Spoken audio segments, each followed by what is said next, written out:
حضرت سیدنا عبداللہ بن عمر رضی اللہ تعالیٰ عنہ، آپ جلیل القدر صحابی ہیں، سیدنا فاروق اعظم رضی اللہ تعالیٰ عنہ کے بیٹے ہیں۔ ان کو کون نہیں جانتا، ساری دنیا ان کو جانتی ہے۔ صحابی بھی ہیں، فقیر بھی ہیں، اور دین کے لیے ان کی بڑی خدمات ہیں۔ تو آپ ایک دن بیمار ہو گئے۔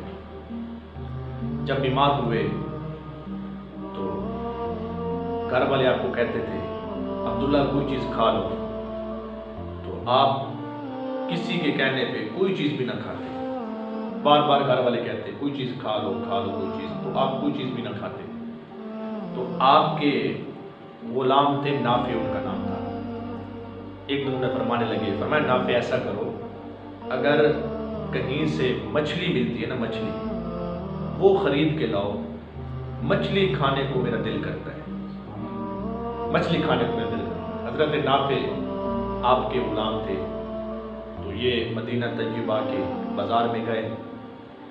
تو آپ نے بازار میں جا کر پتہ کیا کہ کہیں سے مچھلی ملے گی، تو پورا دن آپ بازار میں گھومتے رہے، آپ کو کہیں سے مچھلی نہ ملی۔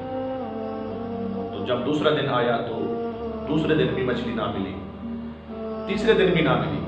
جب 3 دن گزر گئے تو مچھلی نہ ملی۔ حضرت عبداللہ بن عمر فرمانے لگے، فرمایا نافع یہ کچھ ضروری تھوڑا ہے، فرض تھوڑا ہو چکا ہے کہ میں نے مچھلی ضرور کھانی ہے، بس تھوڑی طلب تھی، اگر مل جاتی تو ہم کھا لیتے، نہیں ملی تو کیا ہوا، کوئی مسئلہ نہیں ہے، کوئی فرض تھوڑا ہے۔ اللہ اکبر۔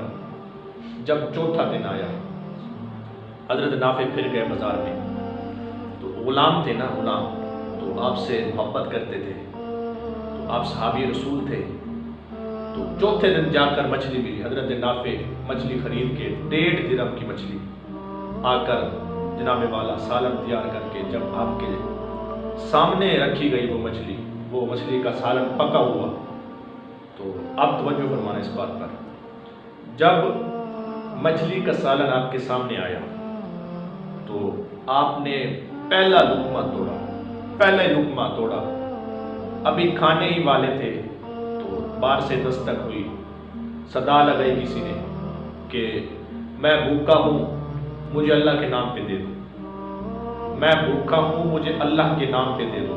حضرت عبداللہ بن عمر، میں عرض کر رہا ہوں، پہلا ہی لقمہ توڑا تھا تو آپ مسکرا کے فرمانے لگے، فرمایا نافع ایسا کرو کہ یہ سالن اور یہ روٹی جا کر اس بھکاری کو دے دو، سبحان اللہ، اس کو دے دو جا کر۔ سبحان اللہ۔ تو حضرت نافع آپ نے اٹھایا، اس کو دے دیا، اللہ اکبر، تو وہ بھکاری چلا گیا۔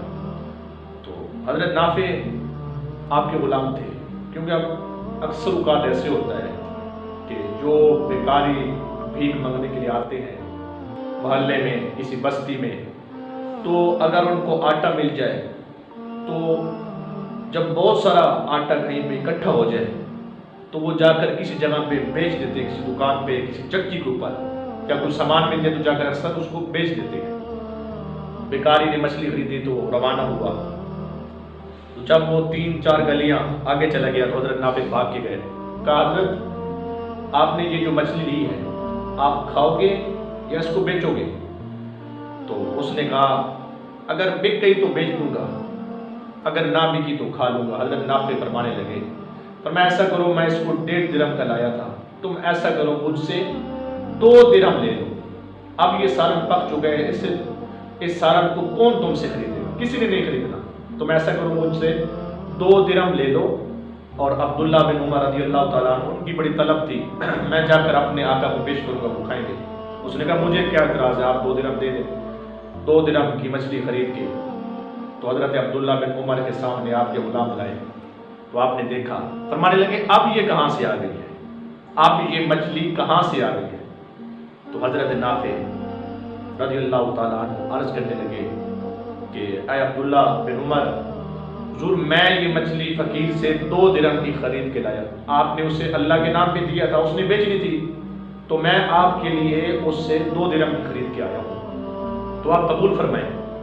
حضرت عبداللہ بن عمر آپ کا کمال دیکھیں، فرمانے لگے ایسا کرو، ہم نے دے دی ہے، ہم نے اللہ کے راستے میں صدقہ کر دیا، اب ایسا کرو یہ مچھلی بھی لے جاؤ، اسے واپس کر کے آؤ، اور اسے 2 درہم اور دے کر آؤ، 2 درہم اور دے کر آؤ۔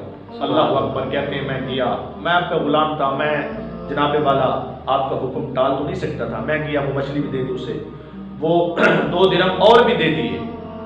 جب 2 درہم دیے تو میں واپس آیا، تھوڑی تھوڑی مایوسی تھی کہ میں نے اتنی محنت کی ہے تو آپ نے قبول نہیں کی، پھر خرید کے لایا پھر قبول نہیں کی۔ تو میں جب آپ کے پاس آیا تو حضرت نافع کہتے ہیں میں جب آپ کے پاس آیا تو آپ مجھے بلا کے اپنے پاس بٹھایا، اور پاس بٹھا کے مجھے ایسا تھپکی دی اور فرمانے لگے، فرمایا تو نے قرآن نہیں پڑھا، تم مایوس کیوں ہوتے ہو؟ تو نے قرآن نہیں پڑھا کہ اللہ قرآن میں فرماتا ہے لن تنالوا البر حتی تنفقوا مما تحبون۔ اللہ اکبر، اللہ فرماتا ہے تم اس وقت تک کوئی نیکی حاصل نہیں کر سکتے جب تک تم اپنی پسندیدہ چیز اللہ کے راستے میں خرچ نہ کرو، صدقہ نہ کرو۔ تو یہ مجھے پسند تھی، میں نے اللہ کے راستے میں خرچ کر دی۔ تو عزیزان گرامی اب دیکھیں، ہمیں بھی چاہیے ہم اللہ کے راستے میں وہ چیز خرچ کریں جو ہمیں پسند ہے، جس سے میں مدرسے میں پڑھتا رہا ہوں تو کافی بار یہ اتفاق ہوا ہے کہ بیمار جانور، بیمار بکرے جو بیمار ہو جاتے ہیں، پھر گھر والے اس کا علاج کرتے ہیں، جب علاج نہیں ہوتا، وہ صحیح نہیں ہوتا، جب لاغر ہو جاتے ہیں، پھر ٹھیک ہے آپ بھی اس کو ذبح کر کے کسی مدرسے میں بھیج دو، بھی ذبح کر کے محلے میں بانٹ دو۔ صاحب اگر ہم ایسا صدقہ کرتے ہیں، اس مال کا صدقہ کرتے ہیں جو بالکل جناب والا اب بیکار ہو چکا ہے، تو اس کا کیا فائدہ ہے؟ تو میں آپ سے ایک بات پوچھتا ہوں، اگر ہم صدقہ کرتے ہیں، کوئی خیرات کرتے ہیں، تو ہم یہ جو خیرات کرتے ہیں، ہمارے خیرات سے کیا اللہ کی قدرت بڑھ جائے گی؟ یا اگر ہم خیرات نہیں کرتے تو اللہ کی قدرت میں کوئی کمی آ جائے گی؟ ایسا بالکل نہیں ہے۔